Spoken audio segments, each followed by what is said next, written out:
ఆకాశవాణి జాతీయ వార్తలు చదువుతున్నది ఎన్ మణి. ముఖ్యాంశాలు: ప్రభావవంతమైన ప్రపంచ నాయకత్వానికి గుర్తింపుగా ఘనా ఆ దేశపు అత్యున్నత పురస్కారంతో ప్రధానమంత్రి నరేంద్ర మోదీని సత్కరించింది. ఉగ్రవాదంపై భారతదేశ వైఖరికి పాశ్చాత్య దేశాలు మద్దతునివ్వాలని విదేశాంగ మంత్రి డాక్టర్ ఎస్ జయశంకర్ పేర్కొన్నారు. దేశ ప్రజాస్వామ్యాన్ని మరింత బలోపేతం చేయడానికి చట్టసభల్లో కార్యకలాపాలు సజావుగా జరగాలని లోక్సభ సభాపతి ఓం బిర్లా పేర్కొన్నారు. అమర్నాథ్ యాత్ర కాశ్మీర్లో పలు మార్గాల ద్వారా సజావుగా కొనసాగుతోంది. వార్తల వివరాలు: ప్రధానమంత్రి నరేంద్ర మోదీ ఘనా పర్యటనలో భాగంగా ఆ దేశ అధ్యక్షులు జాన్ డ్రామణి మహామాతో ప్రతినిధి స్థాయి చర్చలు జరిపారు. ఆఫ్రికన్ దేశమైన ఘనా అభివృద్ధి ప్రయాణంలో భారత్ ఒక భాగస్వామి అని నరేంద్ర మోదీ ఈ సందర్భంగా పునరుద్ఘాటించారు.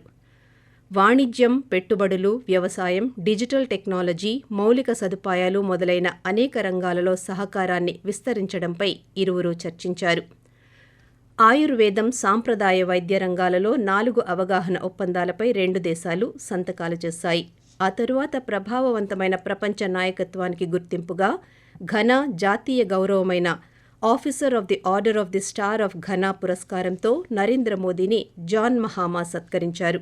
ఈ సందర్భంగా ప్రధానమంత్రి మాట్లాడుతూ, यह सम्मान में हमारे युवाओं की आकांक्षाओं को, उनके उज्जवल भविष्य को, हमारी समृद्ध सांस्कृतिक विविधता और परंपराओं को और भारत गाना के ऐतिहासिक संबंधों को समर्पित करता हूं।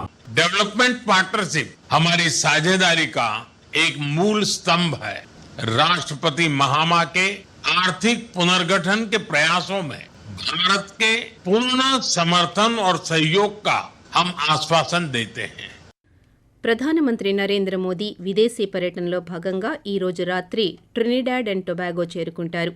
ఆ దేశ అధ్యక్షురాలు క్రిస్టిన్ కార్లా, ప్రధానమంత్రి కేమ్లా పెర్సాద్లతో నరేంద్ర మోదీ చర్చలు జరుపుతారు. ఆ తరువాత ట్రినిడాడ్ అండ్ టొబాగో పార్లమెంటు సంయుక్త సమావేశంలో నరేంద్ర మోదీ ప్రసంగించనున్నారు. ప్రధానమంత్రి ట్రినిడాడ్ అండ్ టొబాగో పర్యటనపై ఆ దేశంలోని భారత హైకమిషనర్ ప్రదీప్ రాజా పురోహిత్ ఆకాశవాణితో మాట్లాడుతూ, భారత్, ట్రినిడాడ్ అండ్ టొబాగో దేశాల మధ్య బలమైన సాంస్కృతిక సంబంధాలతో పాటు ఆర్థిక పరంగా అపారమైన అవకాశాలు కూడా ఉన్నాయని వెల్లడిస్తూ, Trinidad and Tobago is the largest country in terms of population and economy. So it can be a hub for various our business activities, and then the other countries in the region will follow. Trinidad and Tobago we currently have a trade of $340 million, but it can grow very well. I mean, our trade has been there, but it is through other countries. So if we put together all these things and bring in, say, investment, have a collaboration, joint ventures around, I see economically there is a good potential.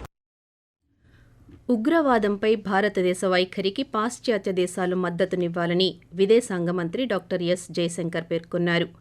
America పర్యటనలో ఉన్న ఆయన ఈరోజు Washington డీసీలో పాత్రికేయులతో మాట్లాడుతూ, ఉగ్రవాదంపై పోరాటంలో ఐక్యమైన ప్రపంచ ప్రతిస్పందన అవసరమన్నారు.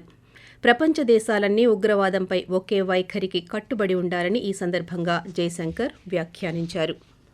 అమర్నాథ్ యాత్ర దక్షిణ కాశ్మీర్ అనంతనాగ్ జిల్లాలోని పెహల్గాం, మధ్య కాశ్మీర్లోని గండేర్బాల్ జిల్లాలోని బాల్తాల్ జంట మార్గాల ద్వారా సజావుగా కొనసాగుతోంది.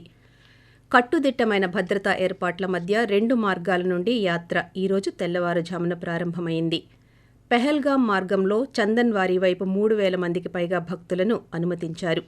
మరోవైపు బాల్తాల్ గండేర్బల్ బేస్ క్యాంప్ నుండి పవిత్ర గుహ మందిరం వైపు 9,000 మందికి పైగా యాత్రికులను అనుమతించారు. జంట మార్గాల్లోని అన్ని రకాల ఏర్పాట్లు, సౌకర్యాలు, సురక్షితమైన వాతావరణంపై యాత్రికులు సంతృప్తిని వ్యక్తం చేశారు. 38 రోజుల యాత్రలో భాగంగా ఈ సంవత్సరం దేశవ్యాప్తంగా లక్షలాది మంది భక్తులు కాశ్మీర్ ప్రాంతంలోని హిమాలయాల్లోని 12,756 అడుగుల ఎత్తైన పవిత్ర గుహను దర్శించుకోనున్నారు. ఇదిలా ఉండగా 238 వాహనాల్లో 5,000 మందికి పైగా మరో యాత్రికుల బృందం ఈరోజు ఉదయం జమ్మూలోని భగవతీ నగర్ బేస్ క్యాంప్ నుండి బయలుదేరింది. ఆకాశవాణి జాతీయ వార్తలు వింటున్నారు.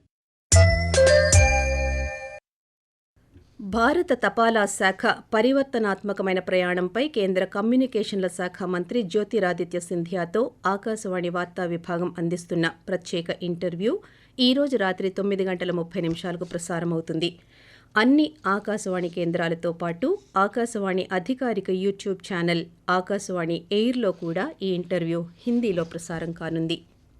పార్లమెంటు వర్షాకాల సమావేశాలను ఈ నెల 21 నుండి ఆగస్టు 21వ తేదీ వరకు నిర్వహించాలనే ప్రభుత్వ ప్రతిపాదనను రాష్ట్రపతి ద్రౌపది ముర్ము ఆమోదించారని పార్లమెంటరీ వ్యవహారాల శాఖ మంత్రి కిరణ్ రిజిజు తెలిపారు. స్వాతంత్ర్య దినోత్సవ వేడుకల దృష్ట్యా ఆగస్టు 13, 14వ తేదీలలో సమావేశాలు జరగవని ఆయన వెల్లడించారు. హర్యానాలోని మనేసర్లో రాష్ట్రాలు, కేంద్రపాలిత ప్రాంతాలకు చెందిన పట్టణ స్థానిక సంస్థల చైర్పర్సన్ల మొదటి జాతీయ స్థాయి కాన్ఫరెన్స్ను లోక్సభ సభాపతి ఓం బిర్లా ఈరోజు ప్రారంభించారు. రాజ్యాంగ బలోపేతం, దేశ నిర్మాణంలో పట్టణ స్థానిక సంస్థల పాత్ర అనే ఇతివృత్తంతో ఈ సమావేశం 2 రోజుల పాటు జరగనుంది. ఈ సందర్భంగా ఓం బిర్లా మాట్లాడుతూ పట్టణ స్థానిక సంస్థలు ప్రజాస్వామ్యానికి బలమైన స్తంభాలలో ఒకటని, వాటిని బలోపేతం చేయడం వల్ల ప్రజల అవసరాలు, ఆకాంక్షలు నెరవేరుతాయని అన్నారు. దేశంలోని ప్రజాస్వామ్య సంస్థలను బలోపేతం చేయడం ప్రతి ఒక్కరి బాధ్యత అన్నారు. దేశ ప్రజాస్వామ్యాన్ని మరింత బలోపేతం చేయడానికి పార్లమెంటు నుండి పట్టణ స్థానిక సంస్థల వరకు చట్టసభల్లో కార్యకలాపాలు సజావుగా నిర్వహించవలసిన అవసరం ఉందని ఓం బిర్లా పేర్కొంటూ, लोकतंत्र भारत की जननी कहते हैं, जब मदर ऑफ डेमोक्रेसी कहते हैं हम, तो ग्राम सभाएं महत्वपूर्ण होती थी. इन सभाओं के माध्यम से, समितियों के माध्यम से, चाहे गांव में, शहर में हो, न अदालत हुआ करते थे, न थाने हुआ करते थे, न कोई शासन व्यवस्था हुआ करती थी.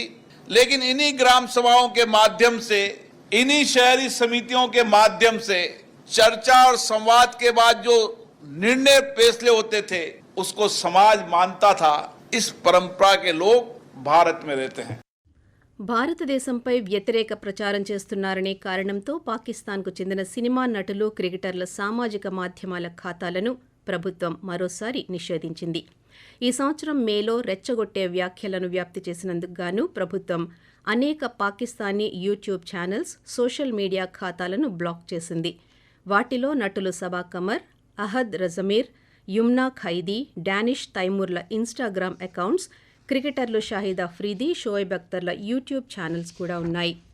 ఉత్తరాఖండ్లో భారీ వర్షాల కారణంగా కొండ చర్యలు విరిగిపడడంతో చార్ధామ్ యాత్రకు అంతరాయం ఏర్పడింది. దీంతో నిన్న రాత్రి సోన్ ప్రయాగ్ సమీపంలో 40 మందికి పైగా కేదార్నాథ్ యాత్రికులు చిక్కుకుపోయారు. అయితే వారిని ఎస్డీఆర్ఎఫ్ సురక్షిత ప్రాంతాలకు తరలించింది. ప్రస్తుతం యాత్ర తాత్కాలికంగా నిలిపివేయబడింది. గౌరీకుండ్, ఉమ్తా సమీపంలోని బద్రీనాథ్, బట్వారీ వద్ద గంగోత్రి, సిలాయ్ బ్యాండ్ వద్ద యమునోత్రి, ఓజ్రీ బనాస్కు రహదారులు మూసుకుపోయాయి. వీలైనంత త్వరగా అన్ని రహదారులను పునరుద్ధరించడానికి ఆ రాష్ట్ర అధికారులు ప్రయత్నాలు చేస్తున్నారు. ఇదిలా ఉండగా రాబోయే 2 రోజులు ఆ ప్రాంతాలలో మరిన్ని భారీ వర్షాలు కురిసే అవకాశం ఉందని వాతావరణ శాఖ అంచనా వేసింది. దేశవ్యాప్తంగా గిరిజన గ్రామాల అభివృద్ధి కోసం కేంద్ర ప్రభుత్వం 79,000 కోట్ల రూపాయలు కేటాయించిందని కేంద్ర గిరిజన వ్యవహారాల శాఖ మంత్రి జువల్ ఓరం తెలిపారు. ధర్తీ ఆభా జన భాగీదారీ అభియాన్లో భాగంగా గోవాలో ఈరోజు జరిగిన ఒక కార్యక్రమంలో ఆయన పాల్గొన్నారు. దేశవ్యాప్తంగా సుమారు 63,000 గిరిజన గ్రామాలు ఉన్నాయని, వాటి సమగ్ర అభివృద్ధిని నిర్ధారించడానికి వివిధ ప్రభుత్వ పథకాలు అమలవుతున్నాయని చెప్పారు. ఆండర్సన్ టెండూల్కర్ ట్రోఫీలో భాగంగా ఇంగ్లాండ్ బర్మింగ్హామ్లోని ఎడ్జ్ బాస్టన్ వేదికగా భారత్, ఇంగ్లాండ్ జట్ల మధ్య జరుగుతున్న 2వ టెస్ట్ మ్యాచ్ తొలి ఇన్నింగ్స్లో భారత్ భారీ స్కోర్ దిశగా పయనిస్తోంది. టీ విరామ సమయానికి భారత్ 7 వికెట్లు నష్టపోయి 564 పరుగులు చేసింది. భారత్ కెప్టెన్ శుభ్మన్ గిల్ 265 పరుగులు చేసి అజేయంగా నిలిచారు. వార్తలు ముగించే ముందు ముఖ్యాంశాలు మరోసారి. ప్రభావవంతమైన ప్రపంచ నాయకత్వానికి గుర్తింపుగా ఘనా ఆ దేశపు అత్యున్నత పురస్కారంతో ప్రధానమంత్రి నరేంద్ర మోదీని సత్కరించింది. ఉగ్రవాదంపై భారతదేశ వైఖరికి పాశ్చాత్య దేశాల మద్దతునివ్వాలని విదేశాంగ మంత్రి డాక్టర్ ఎస్ జయశంకర్ పేర్కొన్నారు. దేశ ప్రజాస్వామ్యాన్ని మరింత బలోపేతం చేయడానికి చట్టసభల్లో కార్యకలాపాలు సజావుగా జరగాలని లోక్సభ సభాపతి ఓం బిర్లా పేర్కొన్నారు. ఆకాశవాణి జాతీయ వార్తలు ఇంతటితో సమాప్తం. రేపు ఉదయం 6:45 ప్రాంతీయ వార్తలు వింటారు.